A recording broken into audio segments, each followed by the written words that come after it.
Miami have it. Look, he's ready. He's got the Miami music going on a Wednesday. Like, people are ready for the cold now, Stephen A. Okay, with the music, we're ready for the cold around here.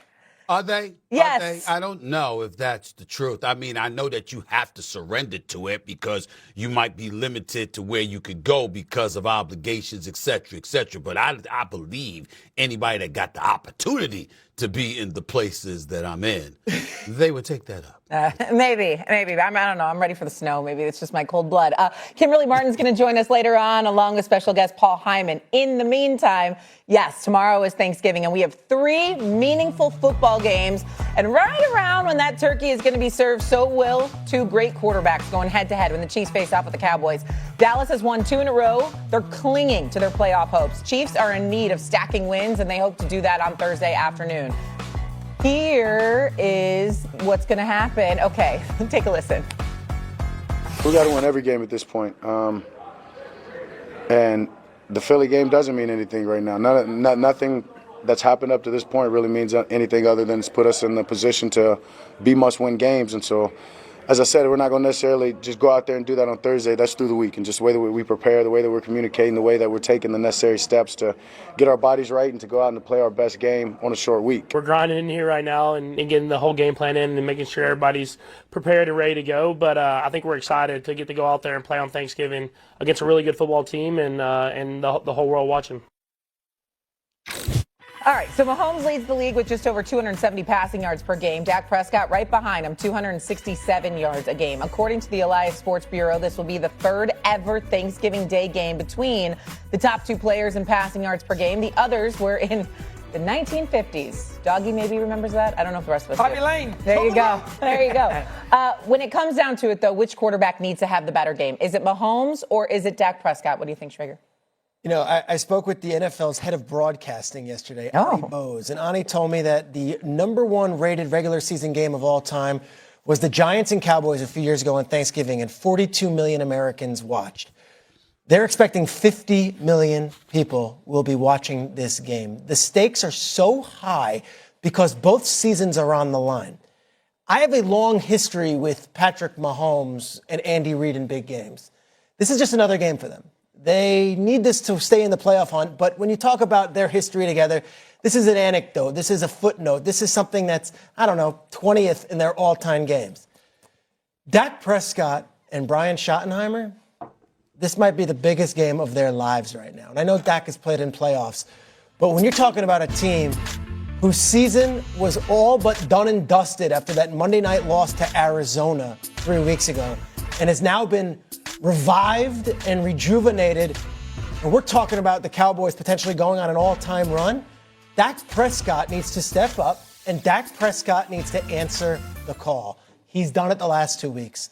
Raiders game coming off what was one of the all-time tragedies that this troop will go through, a real-life situation with Marshawn Nealon in which they came back and responded by looking like a team that couldn't be stopped against a defense that hasn't stopped anyone. And then last week, down 21 points, finding a way and not wavering, not going into the corner. They found a way to respond and get 24 points and beat the Eagles in what was Dak's biggest regular season win, I think, of his career. Now you're talking 50 million people watching. America's team, the Cowboys, versus the world's team, the Chiefs. Mahomes and Andy Reid staring at you in the barrel of a gun. And then you've got here Dak Prescott. I believe it's on Dak. We did a top 10 list on this very network before the season.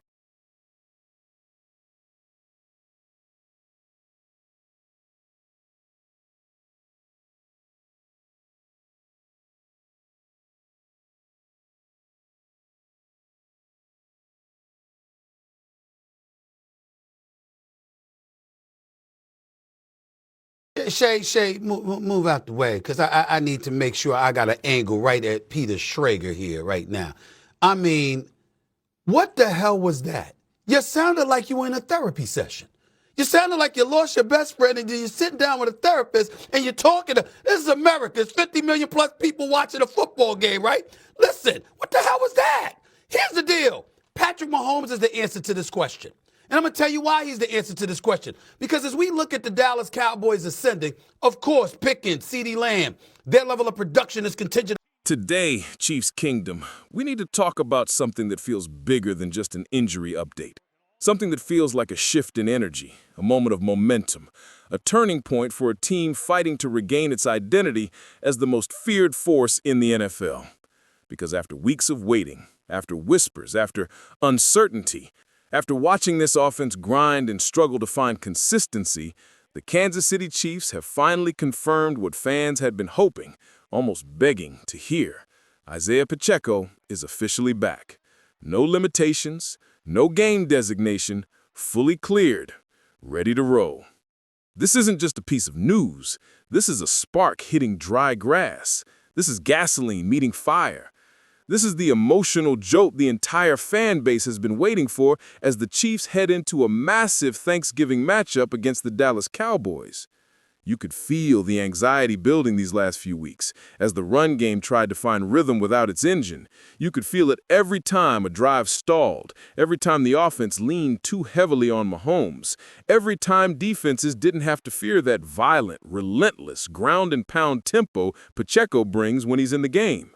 But now, that threat is back. And not just back healthy, back explosive, back practicing in full 3 straight days without setbacks, back with that fire in his eyes that makes defenders hesitate before trying to tackle him. The Chiefs didn't just regain a running back, they regained their tone setter, their heartbeat, the player who runs like every single carry is personal. Think about what this means heading into Thursday. When Pacheco is on the field, everything changes. The offense becomes balanced. The play action becomes real. The tempo becomes punishing. Defenses can't just drop back and play soft zone against Mahomes anymore. They have to step up. They have to respect the run. They have to commit bodies to the box. And that's where this team becomes dangerous again. Because a Kansas City offense that forces defenses to choose between stopping Mahomes or stopping Pacheco is an offense that can hang with anyone in the NFL. And let's be honest, Chiefs Kingdom has been waiting for that version of the team to reemerge, the version that hits first, the version that wears opponents down, the version that refuses to be predictable. The timing couldn't be better. Last week, veteran Kareem Hunt carried the entire load, 30 carries, 30. He emptied the tank and kept the offense alive. And now, with Pacheco returning, with his knee healthy and his legs fresh, the Chiefs suddenly have the chance to create a two-headed monster in the backfield. Imagine the pressure that puts on a defense. Imagine the rotation. Imagine the fourth quarter fatigue these two can inflict. That's how you win in November. That's how you win in December. And that's how you survive in January. But what makes this return even more powerful is what it means emotionally, not just strategically. Chiefs fans know what Pacheco brings. They feel it. They feel the intensity. They feel the toughness. They feel the urgency. When he's out there running angry, lowering shoulders, fighting for every inch, it sends a message to the entire team. Follow me. Match this energy. Match this urgency. That's what this team has been missing. And now they get it back. Sure, the injuries this week hurt. Losing Trey Smith and Noah Gray is no small thing. The offensive line will be tested. The tight end depth will be stretched. But even with those challenges, the return of Pacheco shifts the emotional balance of this matchup. It injects confidence. It injects belief. It injects identity. The Cowboys are coming in strong, but the Chiefs are bringing something they haven't had in weeks. Their offensive spark plug, their momentum builder, their enforcer. So Thursday isn't just another game.